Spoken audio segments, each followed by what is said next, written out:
पहली लिस्ट में छत्तीसगढ़ के 6 उम्मीदवारों का नाम शामिल है। पूर्व मुख्यमंत्री भूपेश बघेल राजनांदगांव से चुनाव लड़ेंगे, तो वहीं ताम्रध्वज साहू महासमुंद से उम्मीदवार बनाए गए हैं। इधर कोरबा लोकसभा सीट से वर्तमान सांसद ज्योत्सना महंत को ही कांग्रेस ने रिपीट किया है। तो देखिए, जांजगीर सीट से शिव डहरिया को उम्मीदवार बनाया है कांग्रेस ने और सांसद ज्योत्सना महंत को एक बार फिर कोरबा से उम्मीदवार बनाया गया, जिनका मुकाबला बीजेपी की कद्दावर नेता सरोज पांडे से होगा। दुर्ग से आप देखिए राजेंद्र साहू को उम्मीदवार बनाया गया है। यहाँ ताम्रध्वज साहू जो है लड़ने के इच्छुक थे। पिछली बार उन्होंने 2014 में अच्छा खासा यहाँ पर जीत हासिल की थी, जब मोदी का जो है प्रचंड बहुमत चल रहा था। लेकिन देखिए अब उनको हटा दिया गया। भूपेश बघेल की पसंद है राजेंद्र साहू और ताम्रध्वज साहू को महासमुंद शिफ्ट कर दिया गया। तो महासमुंद से अब वो ताल ठोकेंगे कांग्रेस के लिए, कद्दावर नेता है। इसके अलावा अगर बात करें रायपुर से विकास उपाध्याय, इनको यहां से मौका दिया गया है। राहुल गांधी की टीम के माने जाते हैं और कद्दावर नेता हैं। तो कौन है, कहां से उम्मीदवार, ये आप टीवी स्क्रीन पर देखिए। लेकिन देखिए मुकाबला क्या होगा वो भी आपको बताते हैं। बेहद रोचक मुकाबला छत्तीसगढ़ में अब देखने को मिलेगा। रायपुर में मुकाबला ब्रजमोहन अग्रवाल और विकास उपाध्याय के बीच होगा। बीजेपी से ब्रजमोहन अग्रवाल तो कांग्रेस के उम्मीदवार हैं विकास उपाध्याय। दुर्ग लोकसभा सीट पर विजय बघेल का मुकाबला कांग्रेस के राजेंद्र साहू से होगा। और ऐसी अगली सीट की ओर आपको लिए चलते हैं। दुर्ग के बाद देखिए राजनांदगांव, जहां भूपेश बघेल है कांग्रेस के प्रत्याशी, तो वहीं संतोष पांडे बीजेपी के उम्मीदवार हैं और यहां भी मुकाबला होगा रोचक। सरोज पांडे और ज्योत्सना महंत के बीच में टक्कर कोरबा में देखने को मिलेगी। जी हाँ, ज्योत्सना महंत यहाँ से सांसद रह चुकी हैं, तो पूर्व सांसद है सरोज पांडे उनको टक्कर देती हुई नजर आएंगी। और जांजगीर में मुकाबला कमलेश जांगड़े वर्सेस कांग्रेस की तरफ से शिव डहरिया को उम्मीदवार बनाया गया। 80 सीटें इसी वर्ग से आते हैं। और महासमुंद में आप देखिए रूप कुमारी चौधरी के सामने ताम्रध्वज साहू यहां से मुकाबला करने के लिए तैयार है। कांग्रेस की तरफ से लड़ना उनको दुर्ग से था, लेकिन अब महासमुंद शिफ्ट कर दिए गए हैं। और ब्रजमोहन अग्रवाल और विकास उपाध्याय, ये भी मुकाबला बेहद ही रोचक होगा।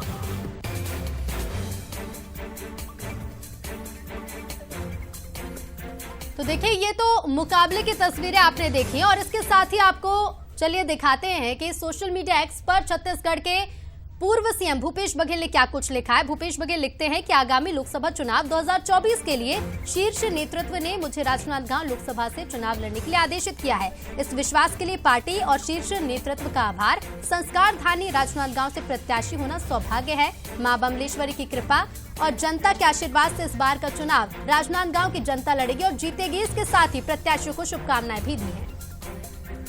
और इसके अलावा पीसीसी चीफ दीपक बैज का क्या कहना है, चलिए ये भी सुनते हैं। लोकसभा प्रत्याशी को बहुत बहुत बधाई, शुभकामनाएं।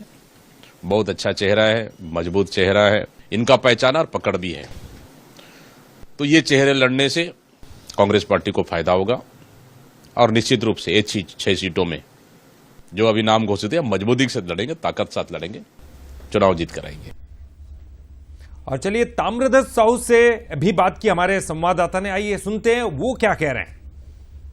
एक बार फिर एआईसीसी ने भरोसा किया और उन्हें महासमुंद से उनको टिकट दिया। क्या कुछ कहना चाहेंगे साहब? महासमुंद लोकसभा क्षेत्र की जनता को आश्वस्त करना चाहूंगा कि मैं ऐसा कोई काम नहीं करूंगा जिससे उनको निराश होना पड़े, बल्कि महासमुंद लोकसभा क्षेत्र में आपस में भाईचारा समरसता का वातावरण बना रहे, सबका मान सम्मान हो, ऐसा अच्छे से अच्छा काम करने की पूरी कोशिश करूंगा। दुर्ग से आप जीत चुके हैं एक बार 2014 में, उसके बाद भी आपको एक लंबी छलांग लगवा दी पार्टी ने। पार्टी का आदेश होता है हमेशा। मुझे धमधा विधानसभा दुर्ग से भेजा गया, बेमेतरा भेजा गया, वापस सांसद के लिए लड़ाया गया, फिर ग्रामीण लड़ाया गया, अभी महासमुंद के लिए प्रत्याशी घोषित हुआ है। तो ये पार्टी का आदेश है, जैसा आदेश होता है उसको मानते हैं और उसके अनुरूप काम करते हैं। अपनी जीत को लेकर आप कितने आश्वस्त हैं? पूरी तौर पर आश्वस्त हूँ मैं। महासमुंद लोकसभा क्षेत्र की जनता का प्यार मुझको मिलेगा।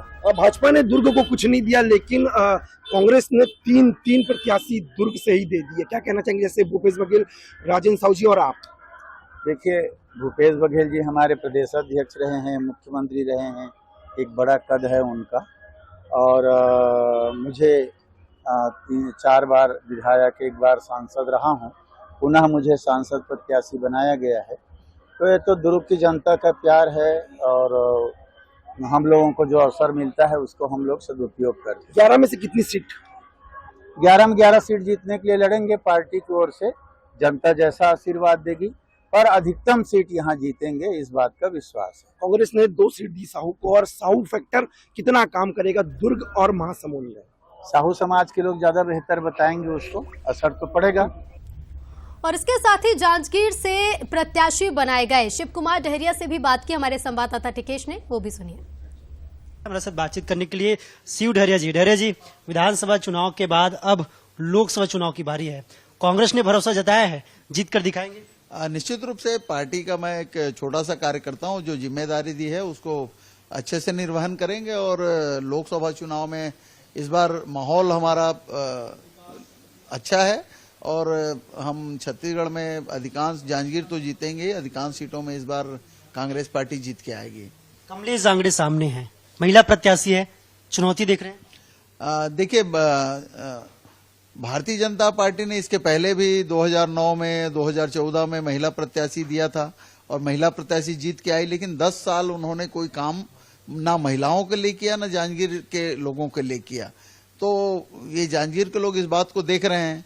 उसके बाद जो प्रत्याशी अभी जो सांसद हैं, उनकी क्या उपस्थिति रही, उन्होंने उस क्षेत्र के क्या किया, ये सारे लोग देख रहे हैं।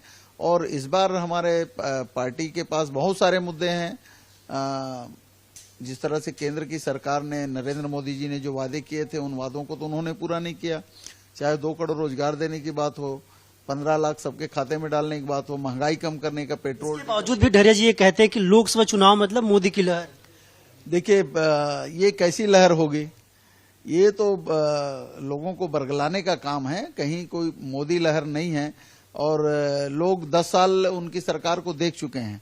और आपने देखा होगा 2003 में हम तीनों राज्य हारे थे, छत्तीसगढ़, मध्य प्रदेश और राजस्थान।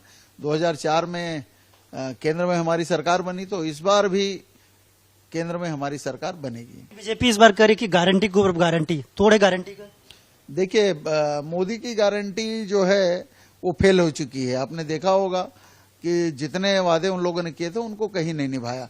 अब वो सिर्फ एकमात्र मुद्दा भगवान राम का लेते हैं, मंदिर बनाने की बात करते हैं। तो मंदिर तो बन गया, मंदिर बनाने में किसको कोई आपत्ति है? कैमरा पर्सन राहुल सदी बंसल न्यूज रायपुर, छत्तीसगढ़। और चलिए, इस पर ज्यादा जानकारी के लिए हमारे साथ टिकेश वर्मा जुड़ गए थे, जिस तरह से जांजगीर चांपा वाली सीट से। तो इनके बारे में खास तौर पर, चूंकि एससी की सीट है, काफी आशान्वित नजर आ रही है यहां से जीतने के लिए। लेकिन इनकी पत्नी का एक ऐसा मामला चल रहा था जिसके वजह से चर्चा में थे, भूमि पर कब्जे को लेकर। तो कहीं ना कहीं वो चर्चाएं इनको नुकसान पहुंचा सकती है, या फिर चूंकि एससी वर्ग के कद्दावर नेता और जांजगीर विधानसभा में कांग्रेस ने अच्छा प्रदर्शन किया था यहां से। जी देखिए ललित जी, निश्चित तौर पर जिस तरीके से कांग्रेस ने आज अपने प्रत्याशियों के नाम का ऐलान किया है, कांग्रेस लगातार ये कहते रहे कि जिताओ टिकाओ और दमदार चेहरा हमारा लोकसभा का प्रत्याशी होगा। तो ऐसे में तमाम लोकसभा के प्रत्याशी 6 सीटों पर आज कांग्रेस ने ऐलान कर दिया, जिसमें से जांजगीर लोकसभा से पूर्व मंत्री शिव डहरिया को टिकट दिया है। उन्होंने साफ तौर पर यह कहा कि लगातार वहां पर बीजेपी के जो सांसद रहे, क्षेत्र का विकास नहीं किया। और जांजगीर लोकसभा की बात करें तो वहां पर एससी बाहुल्य क्षेत्र है। तो ऐसे में एससी बाहुल्य क्षेत्र होने के साथ कमलेश जांगड़े जो बीजेपी के प्रत्याशी, वो भी एससी है, शिव डहरिया वो भी एससी है। तो ऐसे में टफ मुकाबला रहेगा। लेकिन आपने जो जिक्र किया है शकुन डहरिया के जो मामला सामने आया था, उस पर लगातार गिरते हुए नजर आ रहे हैं। और लगातार समाज भी लगातार शिव डहरिया से नाराजगी चलते रहे, जिसके कारण उन्हें विधानसभा चुनाव में भी हार का सामना करना पड़ा। लेकिन जो दमदार चेहरे की बात करते रहे हैं, आखिर देखने वाली बात है कि जिस तरीके से शिव डहरिया भी लगातार विधानसभा चुनाव में उसी क्षेत्र से अपने टिकट मांग कर रहे थे, लेकिन उनको टिकट नहीं मिला। लेकिन सबसे बड़ी बात यह है कि उस क्षेत्र में जनता का क्या कुछ रिस्पांस रहेगा। अब जनता भरोसे स्वयं पूर्व मंत्री शिव डहरिया बैठे हैं, उनका साफ तौर पर हमने बातचीत की।